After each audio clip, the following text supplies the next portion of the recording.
I would do a 75% completion dance, but I don't really know how that would look. So congratulations on completing part 3 of College 101 Student Orientation. A lot of good information for you, and I hope that it was as beneficial to you as it was to me. Again, those questions can be addressed at orientation@texarkanacollege.edu, and I encourage you, drive yourself, mark on your little phone, your laptop, that orientation website. texarkanacollege.edu/orientation is your place to go with all of the information that we covered in part 1, 2, and 3 of these orientation sessions. When you complete part 4 and you complete the assessment, you're completely done with College 101 Student Orientation.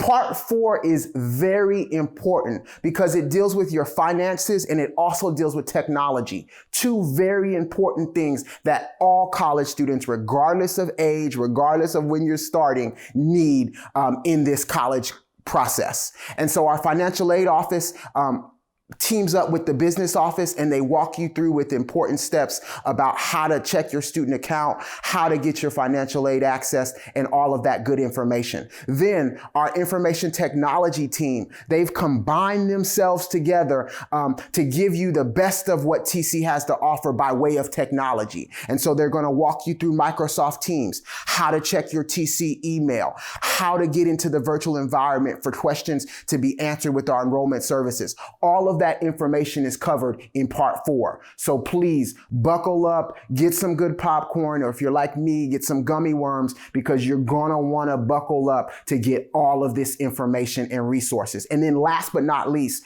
our Dean of Liberal and Performing Arts does our Commit to Complete ceremony. That's you publicly committing that you are gonna complete this process. I'm excited for you. Enjoy part 4. I'll see you at the end.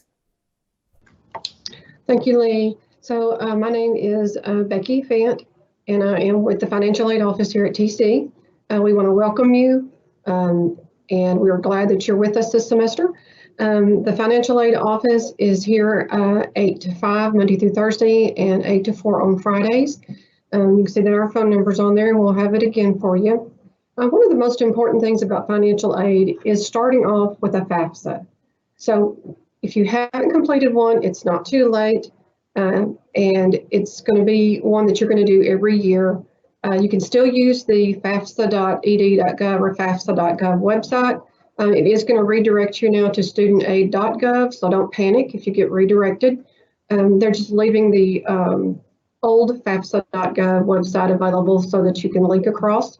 They're trying to transition all that to one large federal database where you can get to all the things you need. You are going to need an FSA ID. You need to keep that in a safe place because you will use that each year. We have probably the most time consuming of completing a FAFSA is creating your FSA ID. So be sure that you keep that in a safe place.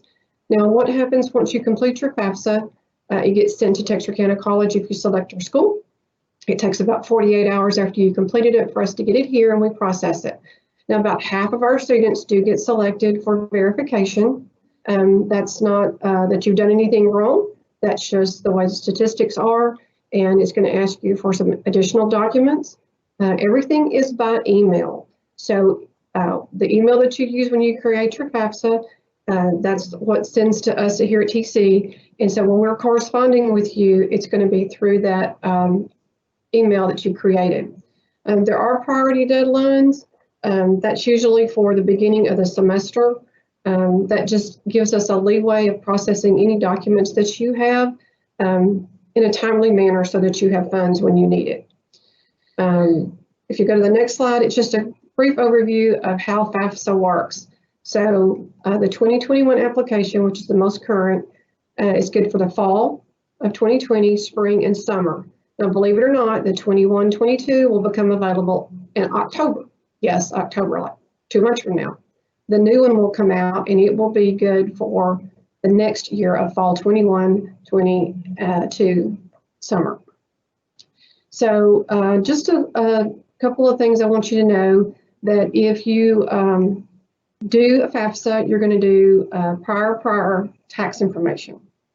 So what that means is, for instance, for 2020, you're going to look at 2018's income tax information.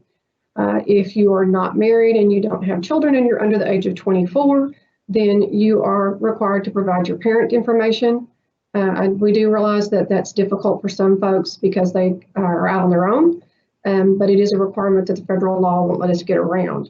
So we always say get it done early, and that everything is on the financial aid website, and we send notices to you for anything that we're missing. How does Pell work? So Pell is prorated. So when you get emails from us, it says, congratulations, you're going to have financial aid, and this is your federal award. What that means to you is that the maximum that you can get each year is listed in the total for the year. And what happens is when your hours load for each semester, it's going to prorate. So if you have 12 or more hours, you're going to be considered full-time and you're going to get your full semester award. If you're going 6 hours, that's a half-time award, and it's going to cut that in half. So a lot of times people will get our first email and it says, oh, congratulations, and you're going to get, $3,000. And then we load your hours and you're only taking 2 classes, which is maybe 6 hours. And all of a sudden your aid is down to $1,500. So just keep in mind that it is based on your status, whether it's part-time or full-time. And for instance, our workforce students, they're generally, if they go during the day, they are full-time. And then if they take at night, they're half-time. And there's also something called year-round Pell, which now means that you can have Pell for your fall, spring, and summer classes. When you're on financial aid, be sure that you realize that you do have some academic requirements. These are all set by federal. So satisfactory academic progress is something that the financial aid sends out at the end of each semester. You do need to maintain a 2.0, which is a C average. You have to complete 67% of your classes. And there's also something for maximum time frame on your degrees. Now, what that means is the completion rate allows for you to change your mind, or life happens and you're taking 12 hours and something happens and you have to drop a class.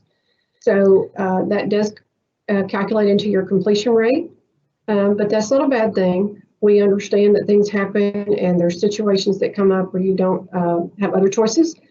So just know that if you have to do that, don't panic, and we can help you work through that.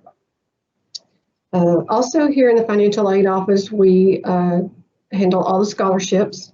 So a couple of scholarships that I'd like to put on your radar is the TC Faculty Association Scholarship. It rewards those who have a 3.5 GPA and have completed at least 12 hours. So it's a semester with us here at TC. And then the Jake and Bessie Eldridge Memorial Scholarship is a scholarship that is for transfer. So when you have completed 60 hours, you have to maintain a 3.0 GPA. It transfers to any public university in Texas. So this is a great way for us to reward your academic progress here and help you out as you go on to other institutions. Ms. Pam is going to discuss with you about some other issues with scholarships. Ms. Pam? Hi, thank you. Hi, my name is Pam Jefferson, and I am the cashier supervisor here at Texarkana College. And basically, I'm going to kind of pick up where Ms. Becky left off, and in particular, outside scholarship is where I like to start. If you're receiving any kind of an outside scholarship, like from your school, from your church, from your job, if they're curious to know where to send those scholarship funds to, they can send it to the address on the screen. Just be sure that they put it to the attention of the business office so that we can receive those funds and get those applied to your account promptly.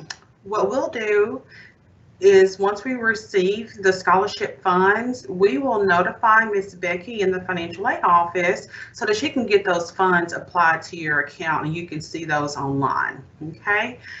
In addition to outside scholarships, if you're receiving assistance from a third party, and that basically means just someone who would like for us to send them a bill to actually cover your tuition and fees, whether it be Texas Rehab, Arkansas Rehab, anyone that would like for us to send a bill on your behalf, we'll be taking care of that for you as well. Basically, they will more than likely provide you with what's called a referral. A lot of times they'll send it directly to us. Sometimes they'll give it to you.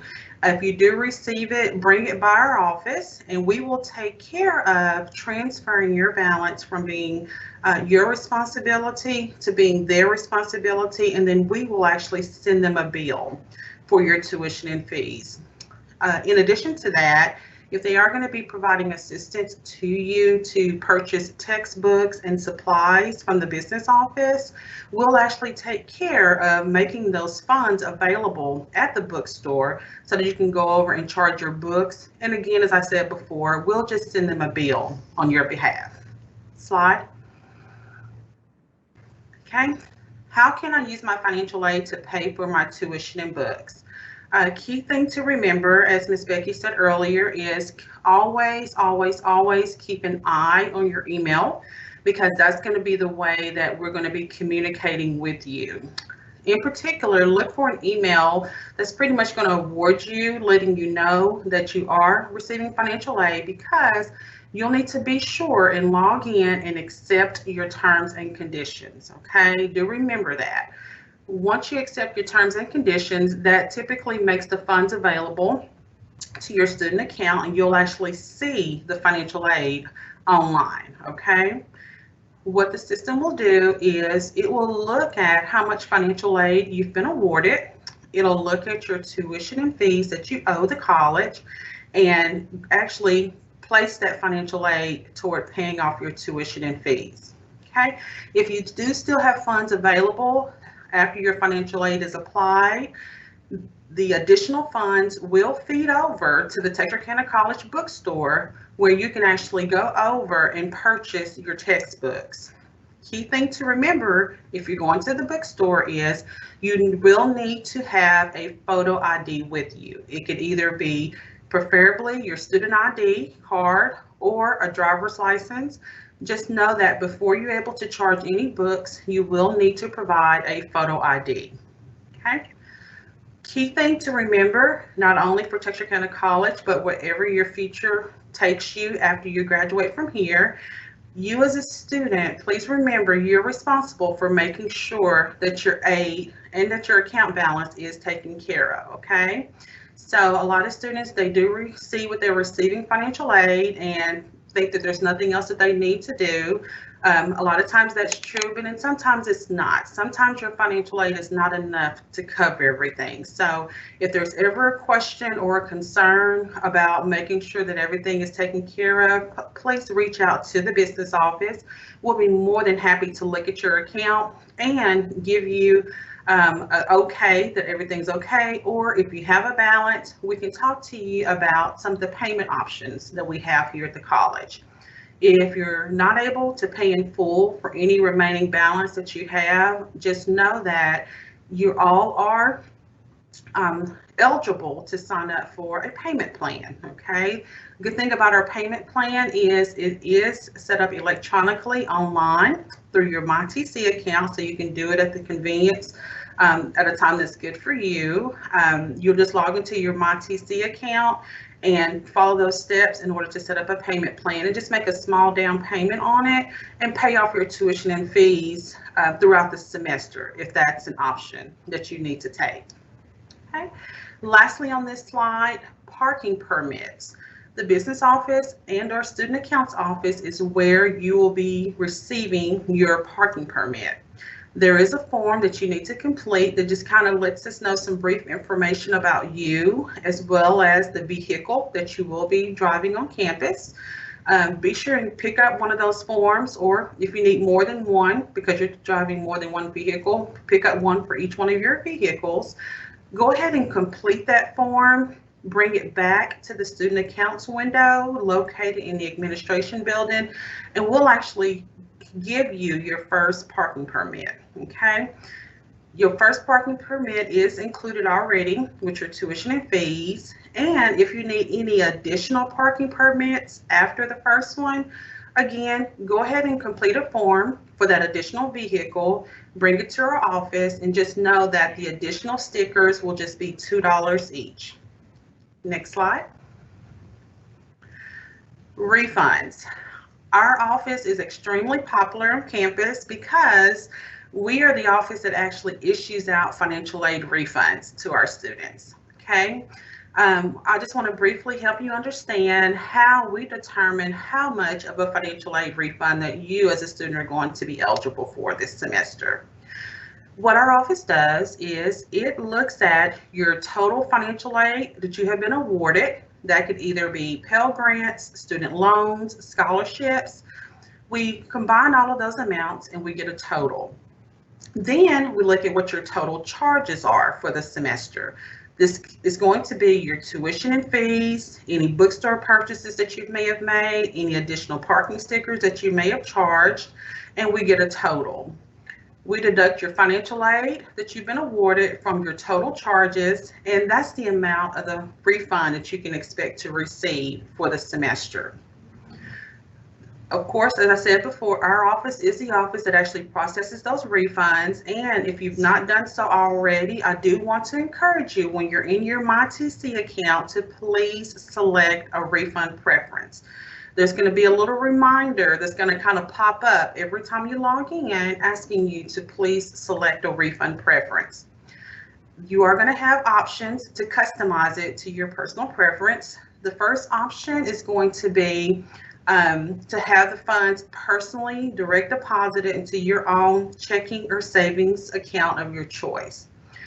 What it'll ask you for is the routing number and the account number for your bank. You input that information, hit save, and you're done. Now, if you do select this option and you bank at Red River Credit Union, just Red River Credit Union, please be sure to contact Red River first before you enter your routing and your account number, and let them know that you want to have your funds deposited into a checking or savings account, and they will tell you the numbers that you need to use in order to have those funds direct deposited, okay? And that's just for those of you using Red River Credit Union. The second refund option that you're going to have online is you can have your funds direct deposited to a Herring Bank debit MasterCard.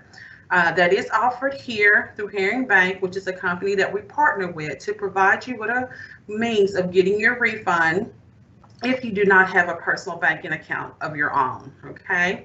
If you select this option, be sure and input the correct mailing address, because Herring Bank will actually mail you out your debit card in the mail. Whenever it comes time for us to do refunds, we'll basically just upload your refund to that master debit card. So if you've not done so already, I just want to encourage you to please go in and make a refund choice so that we can actually get your refund to you in the preferred method that you would like to have it, okay? Now I've kind of explained to you how we determine what your financial aid award is, how you can receive it. So now most people always want to ask, okay, so when can I start looking for this refund? At Texarkana College, we typically issue out refunds about 1 month after the first class day. So for this fall semester, those refunds are going to start going out around the end of September, beginning of October. Next slide. Now, for some of you students who've opted in to receive a student loan for the semester, your refund is going to be handled quite differently.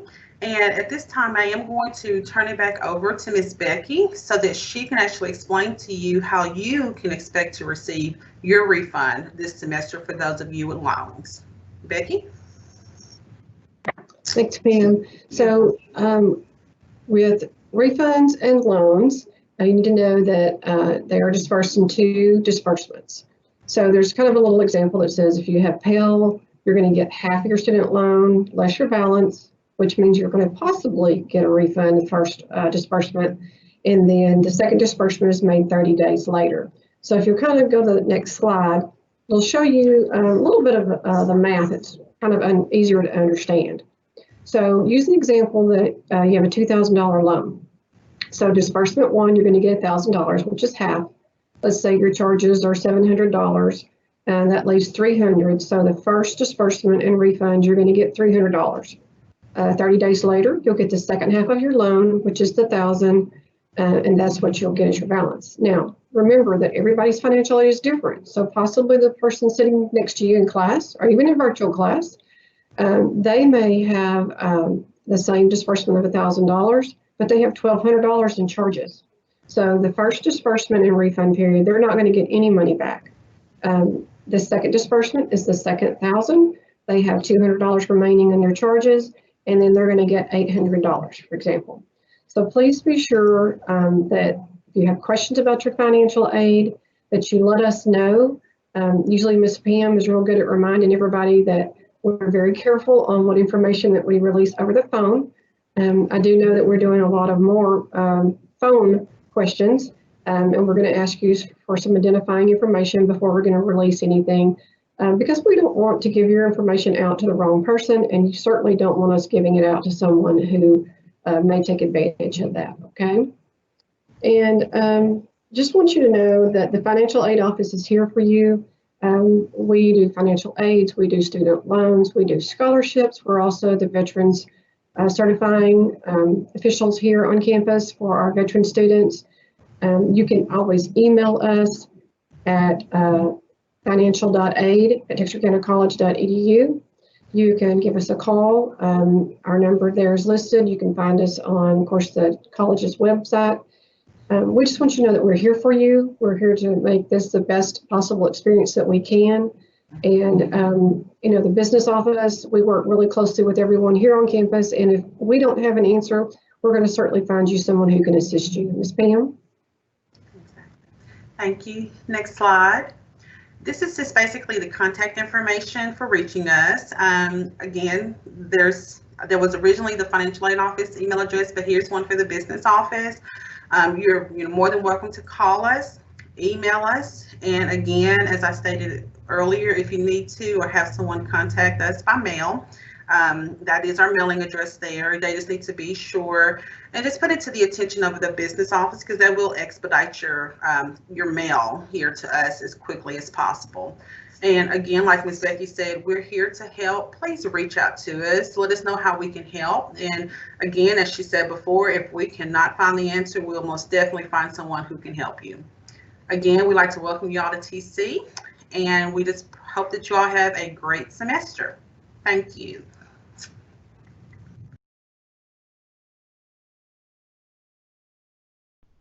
Hello, and welcome to the orientation for technology for new students.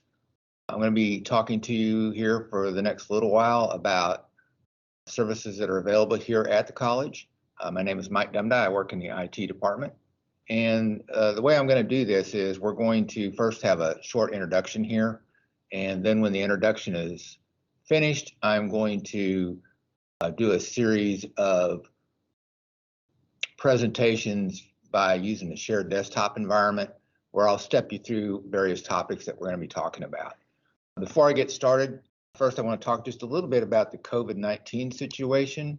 And because of the COVID-19 situation, you will have to have a computer and an internet connection for all of your courses. And the reason for that, of course, is while we hope to continue to have on-campus classes throughout the fall, there is a possibility that we may have to revert back to online only. So we are making it a requirement that all students are prepared in case that does happen. For the computer requirements, you need to have a Windows 10 or Mac machine. Linux also would work.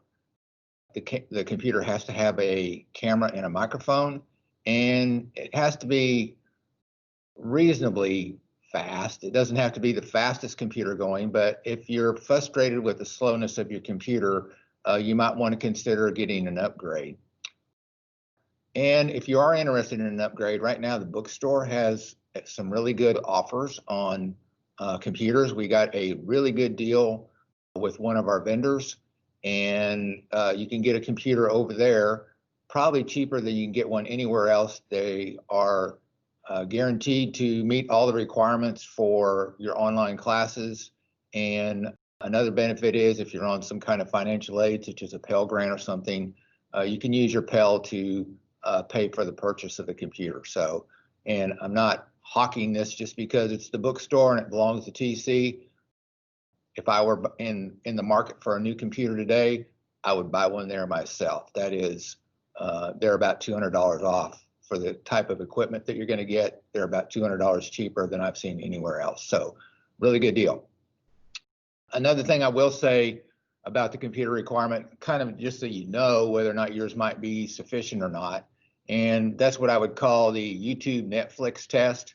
So if you do have the camera and the microphone and you're able to stream content such as YouTube's and Netflix or whatever else you might want to stream, as long as all that's working with reasonably good performance, you don't suffer a lot of outages and breakups in your stream, probably what you have will work. So that is what your computer requirements are.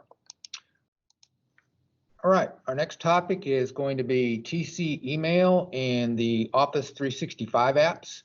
And these can also be accessed via browser. So we're going to kind of go through the same technique as what we went through the last time. I'm going to change this to be a guest. Again, you won't do that. I'm only doing that for the reason that I'm doing a demo. So I'm just going to go to Google, and I am going to Google for MyTC.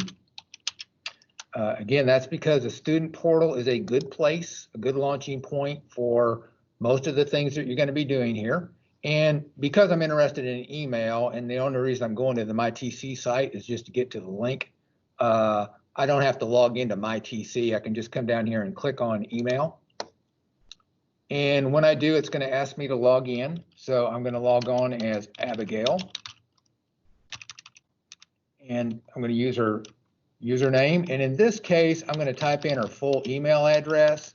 On this screen, it's not really necessary, but there are some other screens where you'll be logging in where you do have to use the @texarkanacollege.edu component of your login name. Most of the time you don't, but some of these Office 365 services does require that. So if you can't log in, you might try adding that on just to make sure that that's not the problem. I'm going to type in Abby's password,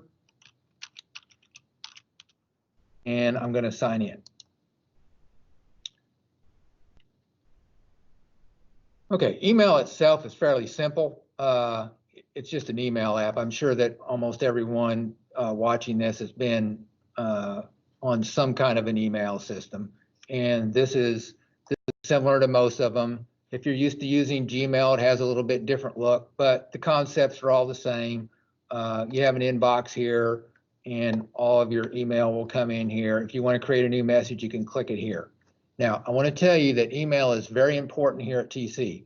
And the reason why it's important is this is how your instructor is going to communicate with you. This is how financial aid, the business office, your advisor, anyone that wants to contact you is going to do it through your official MyTC email account. They're not going to be sending emails to your personal accounts. They're going to be sending emails to this account. So you want to be logging into this account and checking your email regularly. Very important that you do that. We're going to show you just a little bit later on when we're talking about help desk on how to set up email on your cell phone. And I recommend that you do that as well. It's a good way to keep track of what's going on here at TC without having to sit down at a computer.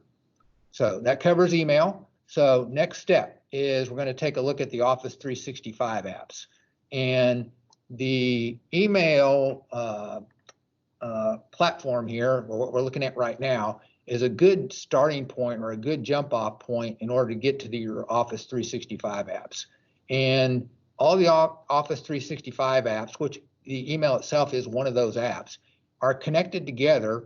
And the way that you jump between them is you use this icon here in the upper left-hand corner right next to the word Outlook. And when I click it, these are the Office 365 set of apps. And if you're used to using Google Docs or Google Drive, this is the same functionality. It's just the same functionality using the Microsoft applications versus Google's. So if I wanted to start a new Word document, I could click on Word, and it will launch a connection to the Word application. And so now I'm in Word. Word has replaced Outlook, and I'm going to create a new blank document. And there I go. So I'm now ready to start working on my new document. I should have a ribbon here in just a second. There we go. So I'm ready to start typing. So if I had a paper to type, I could type in the name of my paper. So let's just say that I have a English term paper is due. I could type in English term paper, and then the content for the term paper and a bibliography. And my term paper is almost finished. I want to make it look just a little bit better.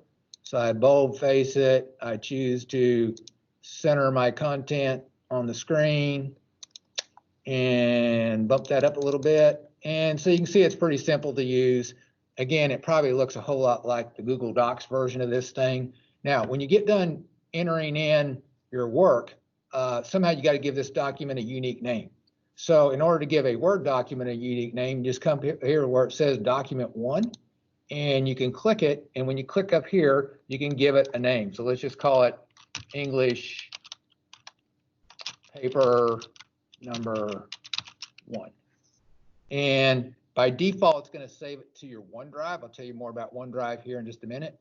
So I do that, I press enter, and you'll notice up here now it says Word English paper number 1.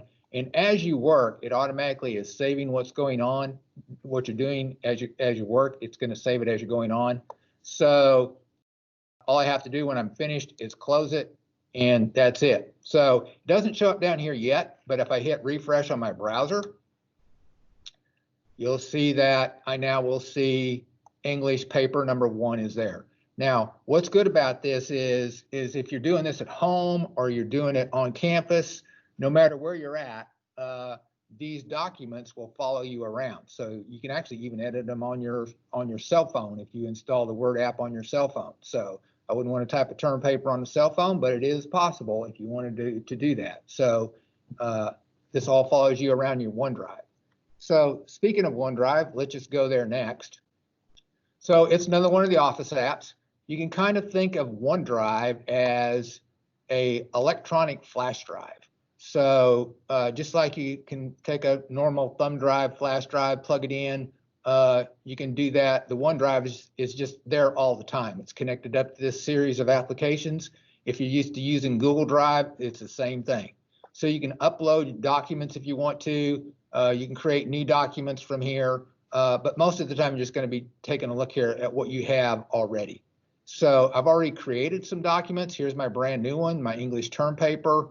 And I also have a PowerPoint here that I've created. So all of this lives here in OneDrive. You can share stuff if you want to too, which is kind of handy. You can come here and you can choose to share your document with someone else. So you might want to share it with your professor. So if you did, you would just click share, and you would be able to type in your professor's name here if you wanted to, and you could choose, who gets it, and type in your professor's name, and then they can access the document from your OneDrive. Very handy. So that's OneDrive. Let's take a quick look at PowerPoint, because I know a lot of times for coursework you need to do a presentation. So again, you can click on the PowerPoint link, and we're now doing a PowerPoint, and I can do a new blank presentation. And it comes up with no theme at all. So I want to have a theme on it so that it's not just plain black and white. So over here is a list of different themes that we can use. So I'm just going to pick one off the list here. And I choose my theme, and then I can add a title, my show, and add a new slide, and choose what type of slide that you want, and continue on with my presentation here. So all good. So in order to save these, it's kind of different. They're not really consistent here. In order to name this one, you would click here in the middle here, and you would just type over the name presentation, and you would give it a name. So this is the DSD presentation.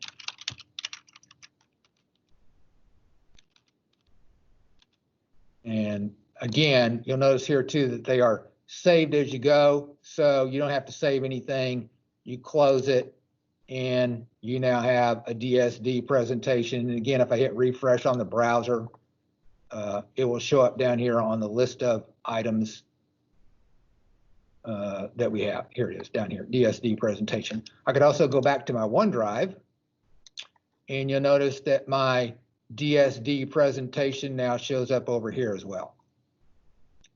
Okay, so I think that's all we need to talk about. We have a very limited time span, so I think we'll just call that good for email and Office 365 apps. No, we're not. I thought of one other thing that I want to tell you about, and that is if you want to install full-blown Office, this is the desktop version, which has more functionality on your own computer. You can do that. All you'll do is come over here and click it's either going to be your picture or your initials over here, and the initials are backwards. And you're going to click on My Account. And when you click on My Account,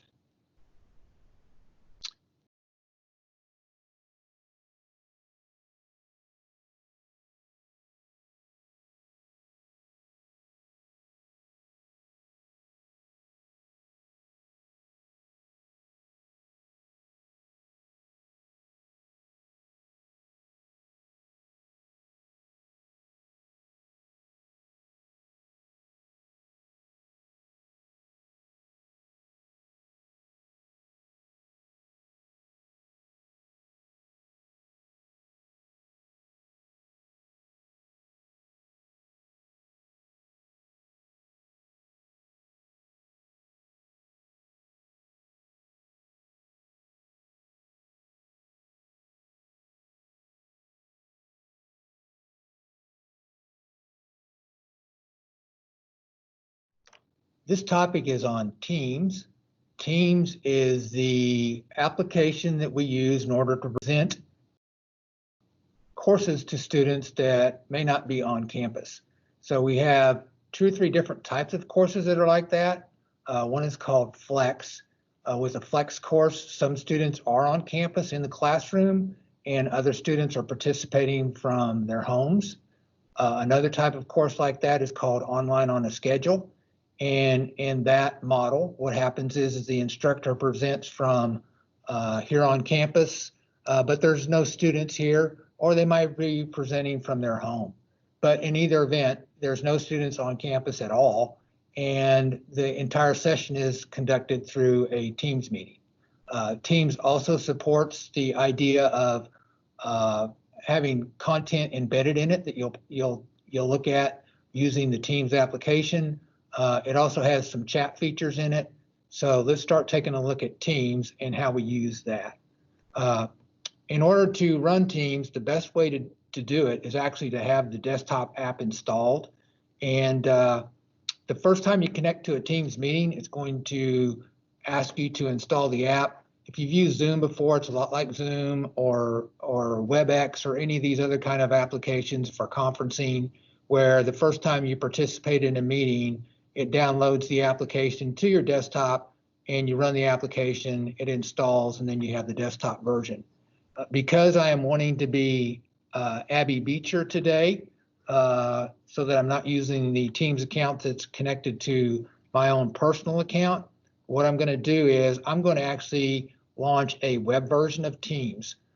Teams is one of those Office 365 apps that we've talked about earlier. So you would get to it similar to the way that we got to Word or PowerPoint or our OneDrive or our email. So I'm going to start a browser up here, and I'm going to launch Chrome. And because I want to be Abby and not me, I'm going to change this to guest. And then I'm just going to go to, this time I think I'll just go to the Texarkana College website to get started.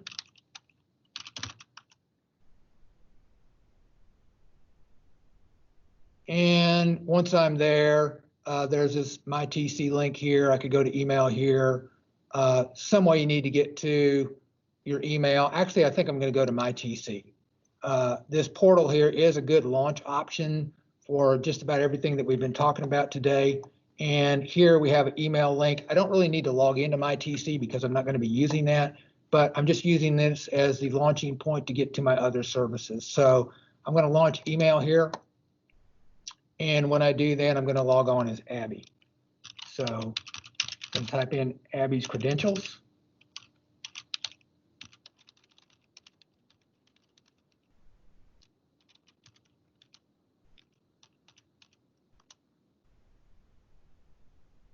And I'm in Abby's email. Now, Abby's already gotten some invites to some Teams meetings here. She was in a training session earlier in the summer. And if you get one via email, which you will, all you have to do to join is just click on the link here, and it will actually start the meeting up and launch it for you. When you click it, one of the options is going to be, do you want to download the app or do you want to participate on the web? I recommend you download the app. Again, I'm not doing that here because it would interfere with my presentation I'm doing now, and also it would launch me into my own session instead of Abby's. So another thing that you can do in order to get into Teams is, because it is one of the Office 365 apps, you can come over here and you can see that Teams is an option. And this is Teams Web. When I launch Teams Web, it will spin up. Just give it a second here.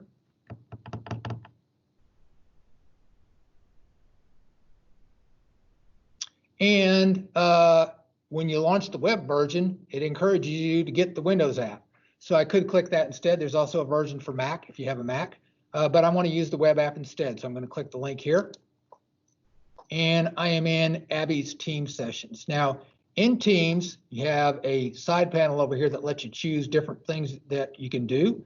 We're going to mainly focus on the Teams portion here. We're going to take a look at chat, and we're going to take a look at calendar. So the Teams, first Teams. So since we're looking at this, each team that you have represents a class. So the ones that you're going to see are going to look most like this one here in the middle, where it's going to have the year and term of the course, the name of the course. In this case, it's online 130101, and then a suffix telling you a little bit more about the course. And if you're in other groups, you may have other non-course type teams also, but most of you are only going to have these type of teams right here. So each class is represented by a team. If I click on a team, it will take me to the content for that team. So now I'm looking at Abby's online 130101 class, and I have different things going on here. And so this is the general tab, or the general channel. And so the correct term for this is channels. So just like you can, once you're on the site, you can, or within the team, you can have different topics within that. So like chemistry might have many different chapters in the course, or it may have many different topics in the course. So depending on how the instructor decides to divide it up, you'll have multiple channels over here to choose from. So the general tab has this information on it. If I click on chapter 1, you'll notice that this content all changes. And that's because now we're in the section of this course that has to do with chapter 1. If I click on Teams Fundamentals, you'll notice that it changes again because there's different content involved here. So in each team, you're going to have different channels, and you'll select the channel that's appropriate for whatever part of the course that you're working on at the moment. In order to get back to all teams, you can either click the all teams link up here at the top, or you can just click teams over here on the left.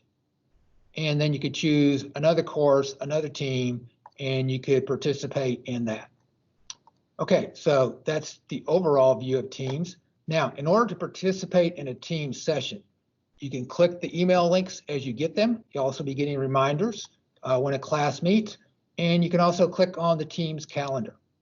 So, again, we're in the middle of the summer. Abby has no courses in July, so nothing's showing up here. But during the regular semester, you'll have links here for each class that you're involved in. that has a scheduled meeting time. And at the time that the class meets, you'll just click on the link here and you'll have an option to join the session. And when you do, it will launch a Teams session where you'll participate via a video conference, and you'll be able to communicate with your professor, other students. You might even be asked to be the presenter in that session, say in a speech class. You could actually give your speech to the rest of the other team members using Teams and your camera and microphone. So if you're have anxiety about being a presenter, though, for the most part, you're going to be a observer, and you'll be able to participate like that.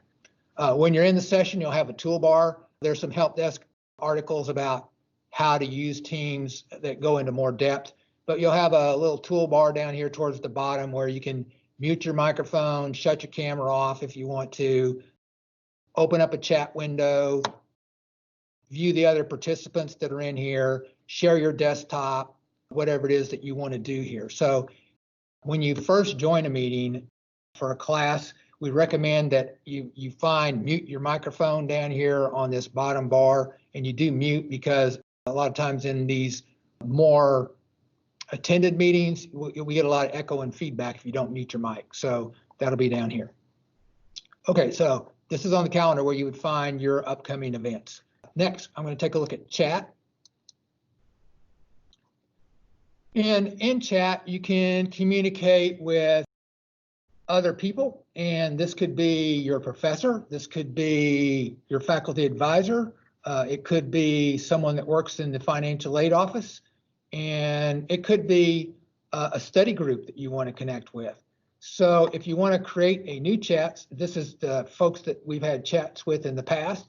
If you want to create a new chat, you just come up here and click the pencil icon, and it will say, hey, who do you want to chat with? And then you just start typing in the names of the people you want to chat with. And again, this can be other students that you're enrolled with, or it can be just whoever. So I'm going to chat with Bart Upchurch. And when I type in Bart, I get anybody that might have Bart in their name. Or actually, I've got some BARs here. I guess it hasn't done the whole thing, but there's Bart. That's who I want to chat with. And you can chat with multiple people at once. So I'm also going to type in Chris Townley, and I'm going to type in Kathy Smith. So I'm chatting with 3 different people now. So once I have my group here that I want to communicate with, I can just type in a message, and I can just say, this is another demo, and press enter. And then those folks can communicate back with me and talk with me. So chat, though, sometimes can get kind of boring, or it may not be doing the job. And if that's the case, you can easily convert one of these chat sessions into either a voice call by clicking the phone here, or you can actually do your own interactive video conferencing with, again, anybody that you happen to have within your chat, which could be your friends, your professor, your faculty advisor, whoever. So if I click this, it would immediately call all of these people and invite them to an online video session. So that's a really nice feature that's part of Teams. Can't do that with Zoom, which is part of the reason why we went with Teams instead of Zoom. Plus, you have all this history that's related to the course and the ability to break things into channels. So although Teams is sort of like Zoom in the online portion of it, when you're participating in an online session, it has a lot more functionality that makes it more applicable for hosting and participating in semester-long classes. I'm going to stop here because there is a variety of things that you can do in Teams, too much to cover here. We have help desk articles, and you can also click on the help icon down here within Teams itself, and they'll give you specific information about using Teams to a greater extent if you want to see that. That concludes our session on Teams. Okay, the first topic that we have is the student portal, or MyTC. In order to access MyTC, you'll use a web browser.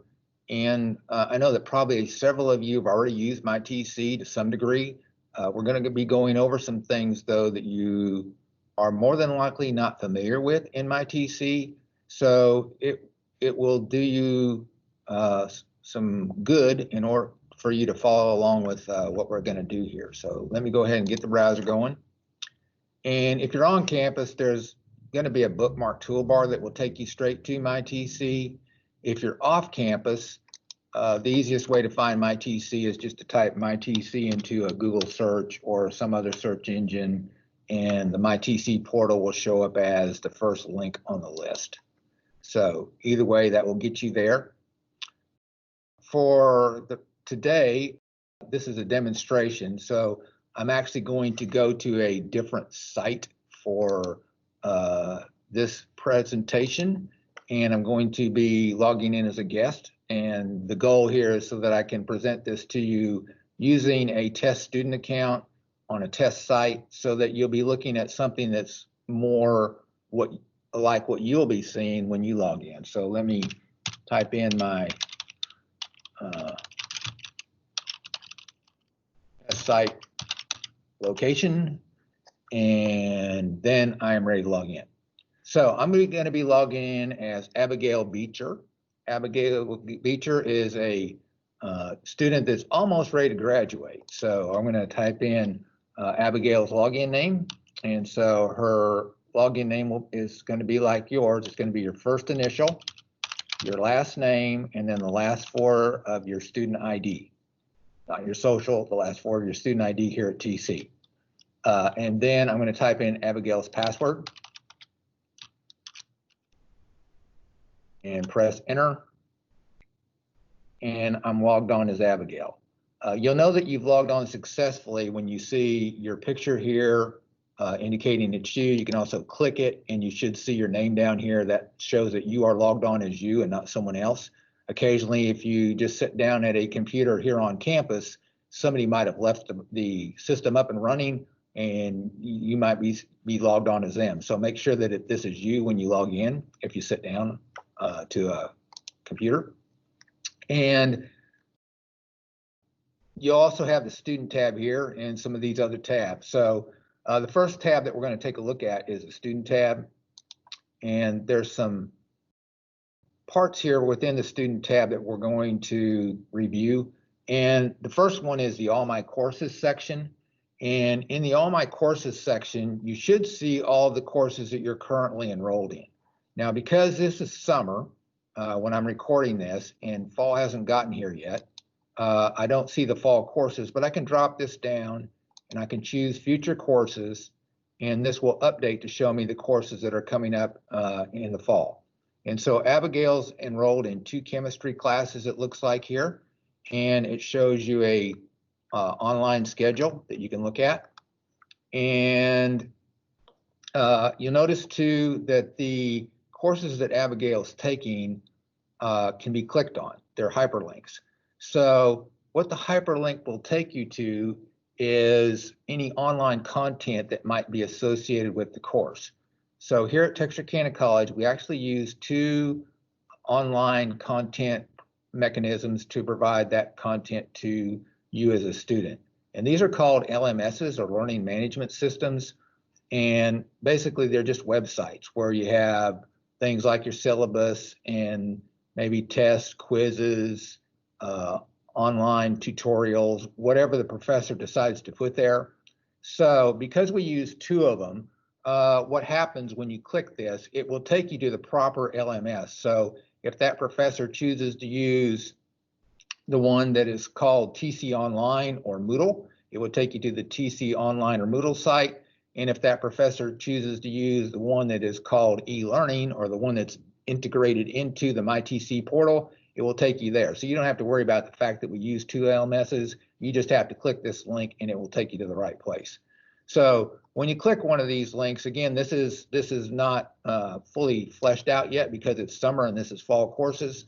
But when you do, it will take you to the appropriate content for that particular course. So this is the chemistry, organic chemistry 1 lab content. And once fall gets here, more than likely, this is probably going to go to the Moodle site instead, and you'll see a bunch of content here related to the course. So that's how you get to the online content for your courses.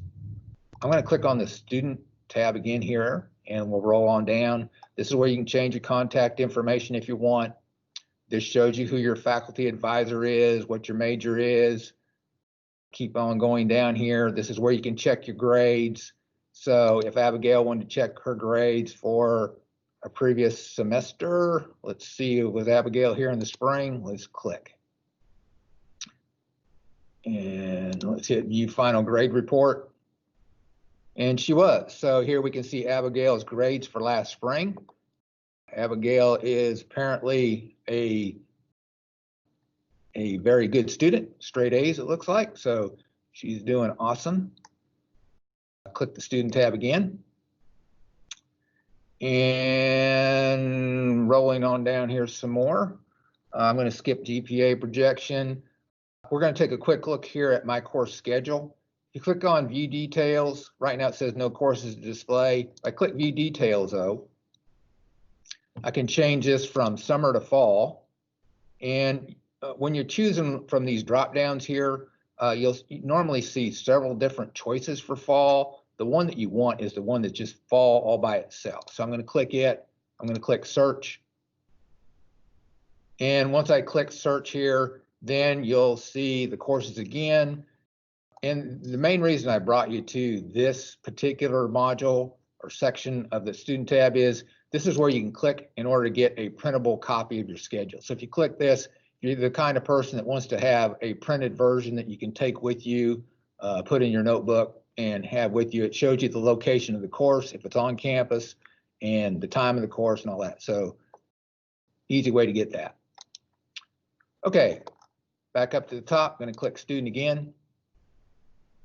And then we have usually in the right-hand panel, you're going to see a bunch of things that are different help guides for different things that you may be interested in doing here at the college.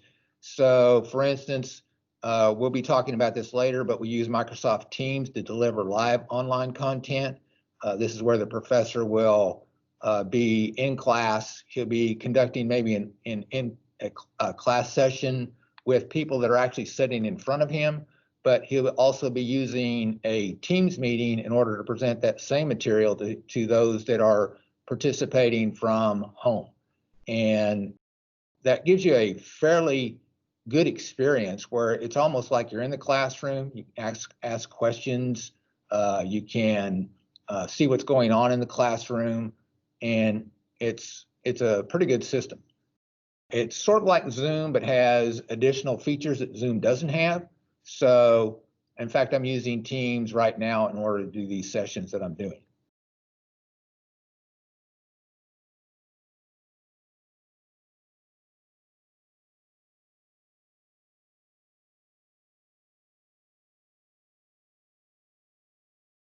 Learn how to do things, and then we have the add drop section where you can add and drop courses, assuming that the add drop period is open.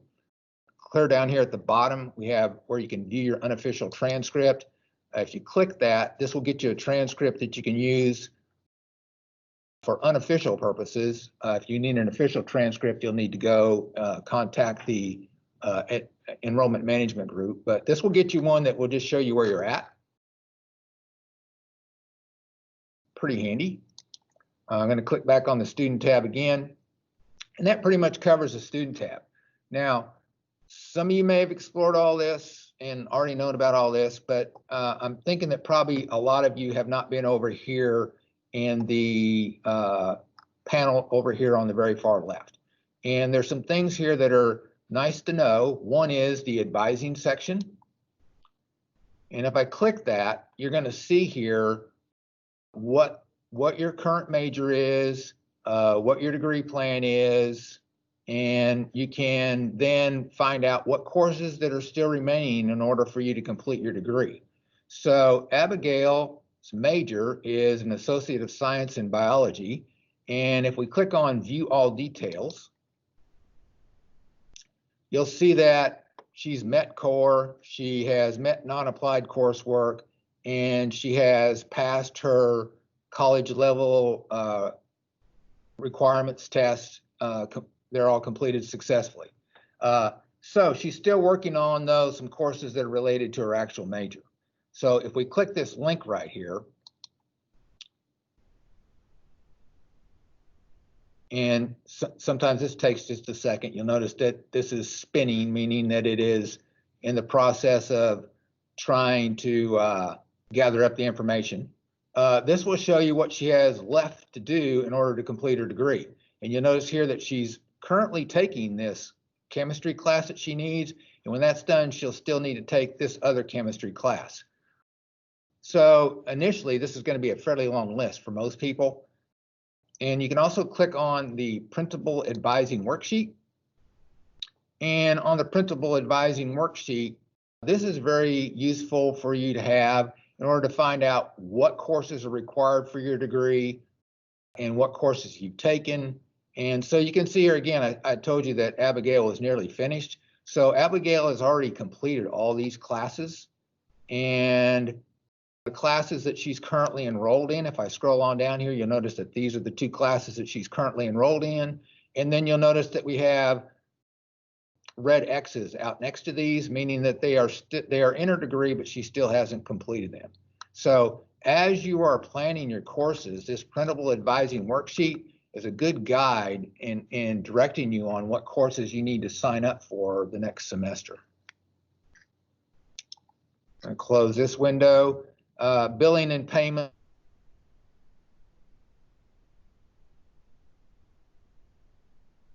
Not much different. Some of the other stuff we've seen. We already seen the My Unofficial Transcript. Graduation.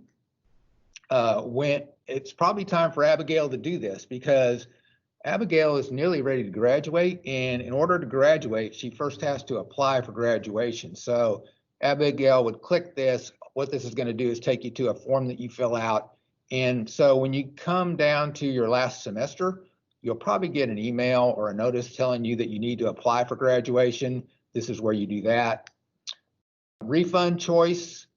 If we click it, you'll get this when you first log into MyTC as well, until you make this choice. If you're on some kind of financial aid grant, or if you have a scholarship and you get more money paid to you than what you owe, this is deciding how you want to get that money paid to you. So you can choose to have it go to your bank account. You can also choose to have it go to a debit or credit card that is a TC money card, is what we call those, or you can get a paper check. And of course, the paper checks are a little bit difficult both for us to get them to you, especially in current situation. We have to have current address, course, and all that stuff, or you have to come pick it up. So we recommend that you either go with the bank account or with the MyTC money card in order to get that back. And then you just click this to make your refund choice, and you're set up on that. You won't see it when you log into MyTC anymore. Financial aid. This one's important, and this is one of the main ones that I want you to see if you haven't been here already. And if you're on financial aid, you need to come here and log into this thing and accept your award.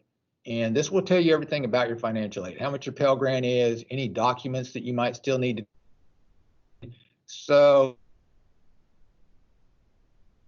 with the financial aid system and how your Pell Grant's going, you need to use this portal. And you notice here that it's asking you to log in, and it wants your social security number and a password.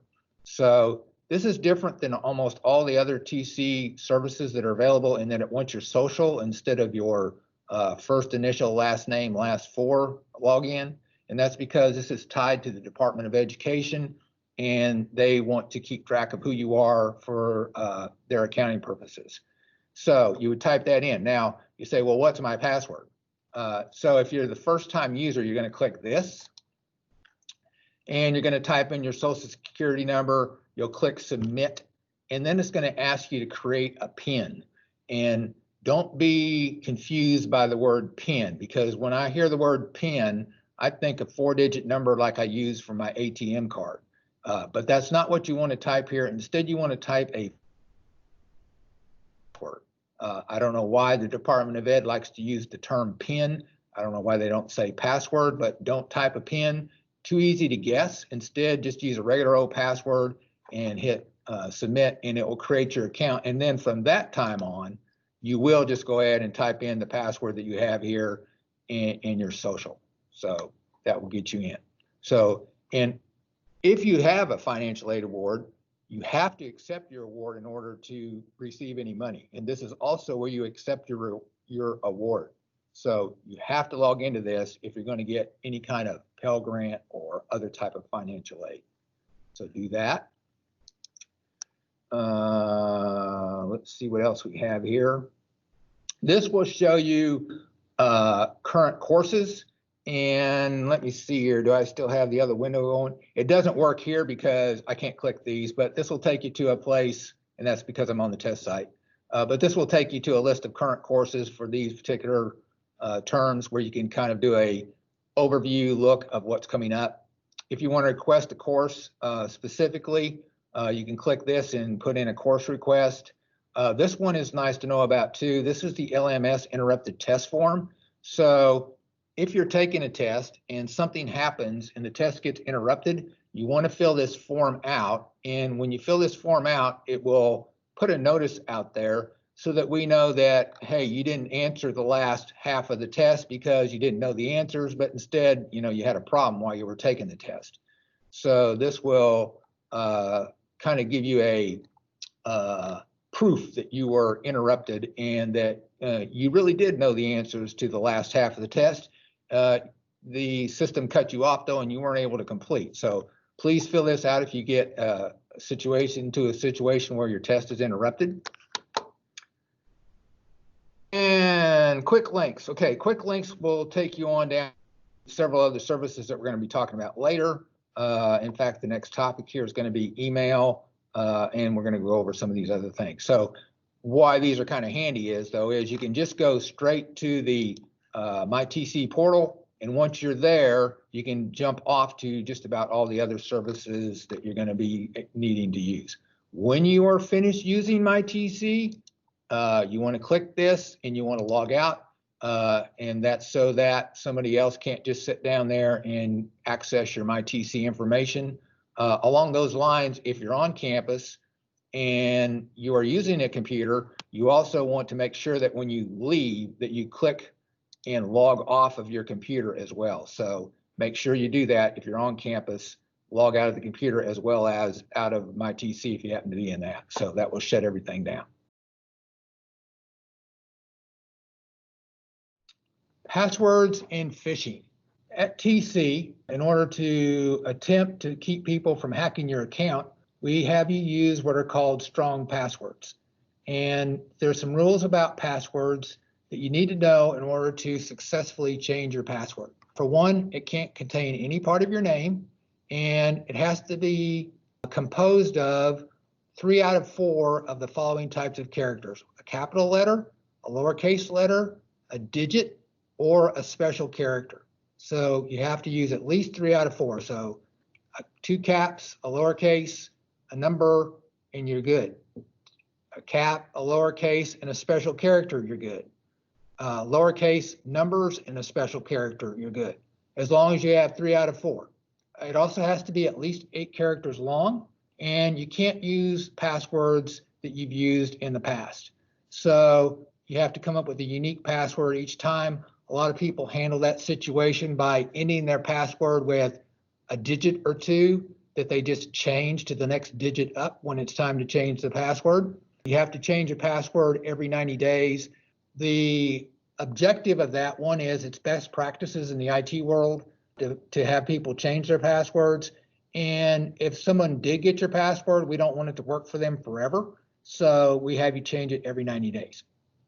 Now, I'm going to show you how to change your password here in just a little bit. But first, let's take a review of what these rules are, and let's take a look at some different passwords. So here's some passwords. And the question is, are these good passwords or bad passwords?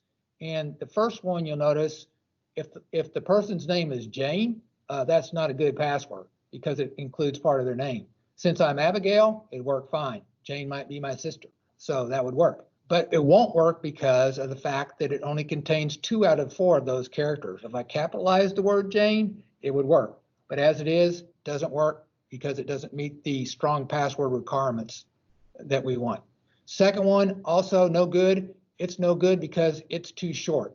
And It does have 3 out of 4. It has capital, lowercase, and numbers. It's not a good password even if it was long enough though, because it's too easy to guess, but it may actually work. I highly recommend you don't use a password like this. You want to use something more complicated.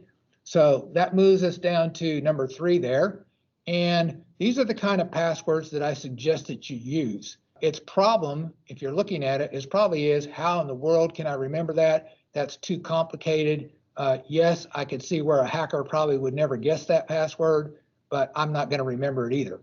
So here's the trick.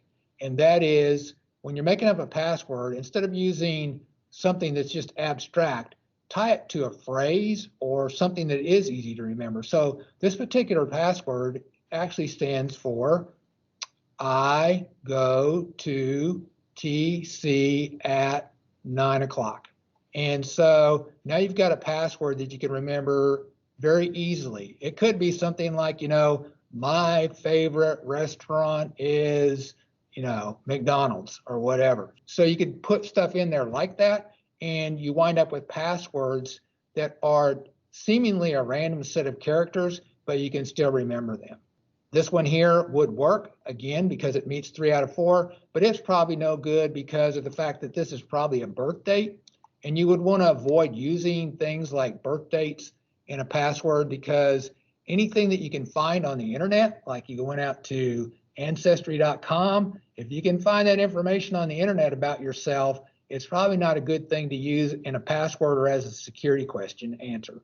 So mother's maiden name, another thing you probably wouldn't want to use. Okay, next one is another password that's good, and it's sort of like this one up here. This one is my dog's name is Custer. So again, you can see a password that probably would not ever be guessed by somebody just doing random password guesses, but it is easy for me to remember. The last one down here, let's count characters. 1, 2, 3, 4, 5, 6, 7, no good. So that gives you some examples of good passwords, bad passwords, and a strategy that you can use for setting passwords that are hard passwords to guess, but easy passwords to remember. Now, actually changing your password, we're going to go to TC email in order to do that. We used to have folks do it here on campus, and what they would do is they would press the Control-Delete key, and you get a prompt there to change your password if you're on campus. Because many students aren't on campus these days, or may not be, what we're doing instead is we're showing them how to change the password within TC email. So if you're going to use this method, you have to change your password before it actually expires. If you let your password expire, you cannot change it using TC email. You'll be having to call the help desk in order to get them to assist you. So I'm going to launch Google. Again, I'm going to be Abby. So let me get Google running. Let me become, let me close this session. Let me launch a new one. And change over here to being a guest. And I'm going to go to MyTC.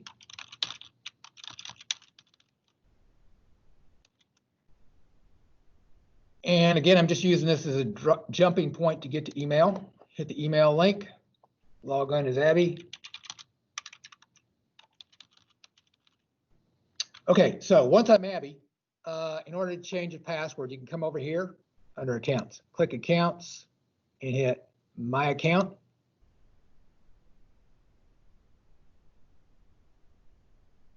And there's password. So I'm going to click on password here. Or actually it's right here. So I can just click on change password, and you can change your password from within email portal, the Office 365 set of apps. So in order to change your password, all you do is you type in your old password, and then you type in a new password twice. As long as this meets strong password requirements, your password is good again for the next 90 days. So that's all there is to it. If you do forget your password and you let this go too long, you can always call the help desk at 903-823-3030, and they will assist you with a password reset. Okay, we actually have 3 topics left: help desk, and we have printing on campus, and we have setting up your phone to use Outlook on your cell phone with TC email. And in order to expedite the time, what I'm going to do is we're just going to go to help desk, And I'm going to show you there on the Help Desk app where you can find information about all of these items as well as other things. So I'm going to go ahead and start the browser up here. This time I don't really even have to log in. I could go to if you're at the MyTC portal, again, because I keep telling you that's the launching point for anything that you want to do here. Here's a Help Desk link right here. So you click Help Desk and that will take you to the Help Desk. Now, if you actually have a problem and you're not just trying to look something up, you can always call the Help Desk, and Help Desk hours are on here someplace. I'm not sure that they're totally up to date. Our goal, here they are. Our goal though, this says 8 to 5. Our goal though for the fall is actually to be open from 8 to 7, and that's due to the fact that we're going to have many students that are trying to participate in online classes in the evening. And so we're going to have a live person there until 7 o'clock each night, Monday through Thursday. On Fridays, we're going to be open from 8 to 4. And if no one answers the phone, although we do try our best to have a person actually answer the phone and talk to you when you call, you can always leave a voicemail and they'll call you back. You can also email the Help Desk. And if you do, what will happen is that as soon as a Help Desk staff person gets your email, someone will return your call and help you out. The number for the Help Desk is 903-823-3030, and they will, again, do their best to actually have someone answer you when you call, not put you in a queue, not put you on hold, not deliver you to voicemail. The only time that happens is when the Help Desk is overloaded. You can also use the Help Desk, though. One of the things that we talked about was we were going to take a look at putting email on your phone. So the Help Desk itself, just the website, will direct you to how to do many of these things that you want to do without having to actually call them. So if I wanted to put email on my phone, I could type in email and top link here. I could press enter, but hey, I got a link right here. I'm going to click on how to access your Texarkana College Edu email.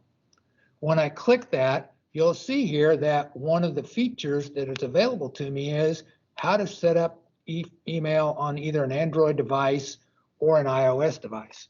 So if I click that link, what it will do is it will take me to a step-by-step set of articles or instructions on how to install TC email on my phone. And you notice it's number 1, do this, go to the App Store. Number 2, find the Outlook app by searching for it. Number 3, hit the Get button. And then they kind of step you on through the rest of the features in order to get it installed, and then how to get your TC account added into the system, and type in your password, and you're good to go. So you're ready to go on your cell phone using the Outlook app. So very easy. Almost the same instructions exactly for an Android app. So that's how you would put it on your phone, and that's also one use of the Help Desk app. Another thing that's pretty big going on right now is on the Help Desk itself. We do have many articles on using Teams, and the reason we do is we know that's a new experience for many of you, and so we've really put that kind of at the top here, so that if you want to know more about using Teams, you can find it here. I will say this about the Teams instructions. They're very detailed. They might almost be too detailed. Because in order to participate in a team session, really what happens is you get an email link, you click the link, you're in the team session, it's over. So this is just more information if you need it. Our last topic that I'm going to talk about just a little bit is printing here on campus.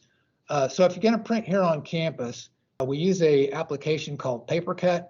And if I minimize this window just a second, if you're on campus, you're going to have a little window like this, and the little window will show you how much money you owe. And again, I'm not logged in, but it would show me how much money I owed or how much money I had available, what my print jobs were, and I could release my print jobs.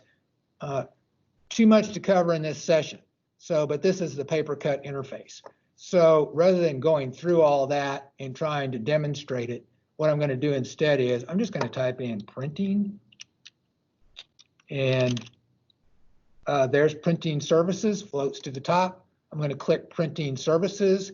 And again, now I'm using the help desk features in order to find out how to check my account balance, how to submit a print job here on campus, how to release my print job, depending on where on the campus I am, how to print from a iPhone, iPad, or Android, whatever I happen to have, and where's the printers located, how to use guest printing, all of that stuff is in here. So again, the help desk will direct you to many tasks, and this is sort of like a Google for the help desk. When you type something in here, whatever you type, you're going to get some information about that particular topic. So I believe that concludes the orientation. This is our last topic. So I hope you enjoy your experience here at TC, and I want to let you know that the IT staff is here to help you. If there's anything that we can help you out with, please call the help desk. We do everything we can to make sure that you have all the resources that you need in order to succeed. And don't be intimidated. We are all focused on customer service, and you're our boss. So you call us, we'll take care of you. Thank you. Hi, everyone. My name is Dr. Mary Ellen Young, and I'm the Dean of Liberal and Performing Arts and the Honors College at Texarkana College. I am also over Phi Theta Kappa International Honor Society, which is the honor society for two-year colleges. On behalf of the faculty and staff, I would like to welcome you to Texarkana College. We are so excited that you have selected to begin your educational journey at TC. We always say that today is our second favorite day at TC. Our favorite day is graduation day, when we see you walk across the stage to receive your degree or certificate. I want to encourage all of you to get involved with campus events, meet classmates, form study groups, and reach out to your professors or tutorial services when you have difficulties in your classes. So many on this campus are here to help you. We want you all to be successful. Today, we want you to, in the words of Stephen Covey, begin with the end in mind. You will have access online to a Commit to Complete certificate. So what we want you to do is you will promise to yourself to make a commitment to finish your degree or certificate and never, ever give up. What I ask you to do is hang this certificate in a prominent place where you study, so if you get frustrated or make a low grade, you will remember on this day that you are determined and committed to finishing your degree or certificate. You will have some disappointments along your journey. You'll also have some difficult times, but please do not give up. If you consider quitting, please reach out to at least 3 people at Texarkana College who can possibly help you. There are those on this campus who can help you with social services, food or housing insecurities, tutorial services, and many, many other needs. We are here to help you. You may also have people in your life who just think this is not a good time for you to be in college. Do not let anyone steal your dreams. You may have friends or family members who intentionally or unintentionally distract you from your educational journey. And for some of you, it is because you're getting out of their comfort zone, not yours. You have your dreams in mind. We want you to keep the course, keep your dreams in sight. Don't let anyone steal your dreams. Again, on behalf of the faculty and staff at Texarkana College, congratulations for choosing TC for your educational journey. We look forward to seeing you on campus and seeing you virtually. Best wishes, hang in there, go Bulldogs. Welcome to Texarkana College. See yourself in the future. See yourself in the future. Graduation will be here before you know it. What comes after you complete a TC? What comes after you graduate? What's next? You have to start looking to the future. I see you in the future, and boy, I see doctors, I see lawyers, I see welders, I see cosmetologists, I see nurses. I see you in the future. Do you see yourself in the future? It's so important that you claim, that you own your next move. It's so important that you take this journey, that you take this ride, that you take this opportunity as a stepping stool to see yourself in the future. And boy, oh boy, you look good. I'll never forget, I had to encourage myself to see myself in the future, because when I was graduating from high school, my senior year, I was only concerned about the present. I wasn't looking to the future. And so my senior year was a roller coaster, to say the least. I was academically good, I was involved in activities, but I didn't know what my future was gonna look like. I didn't know what was gonna happen after June 20th, 2000.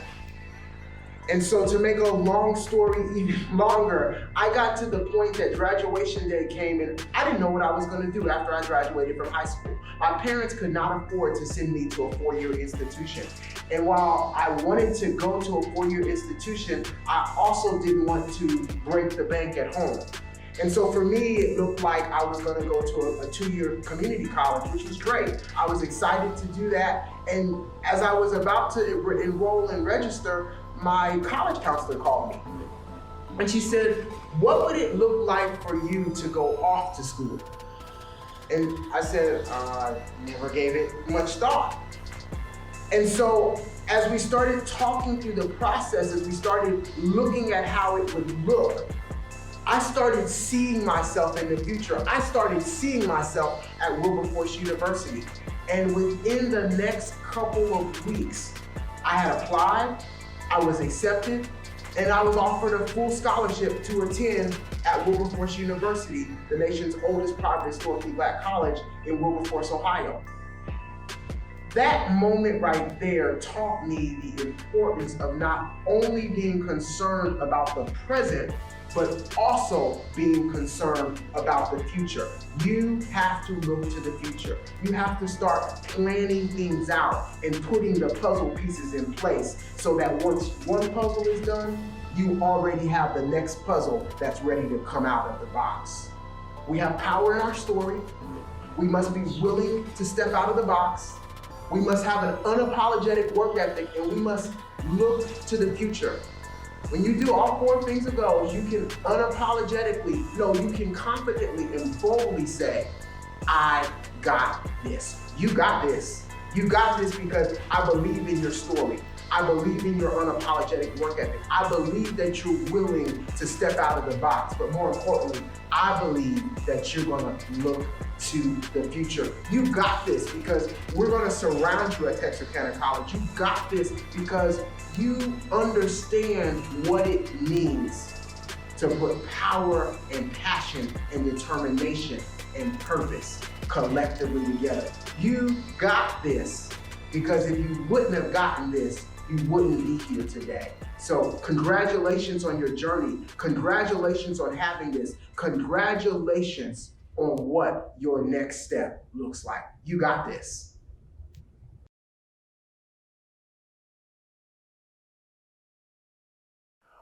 Whew. You're done. You've completed all of the 4 different videos. You've done part 1, you've done part 2, 3, and now we've just completed 4. Congratulations. Once again, you may have questions, particularly about financial aid and technology, and we want to be the ones to get those answered. So make sure you email us at orientation@texarkanacollege.edu. We're monitoring that email account and we'll get all of your questions addressed from the professionals who we know can get them answered.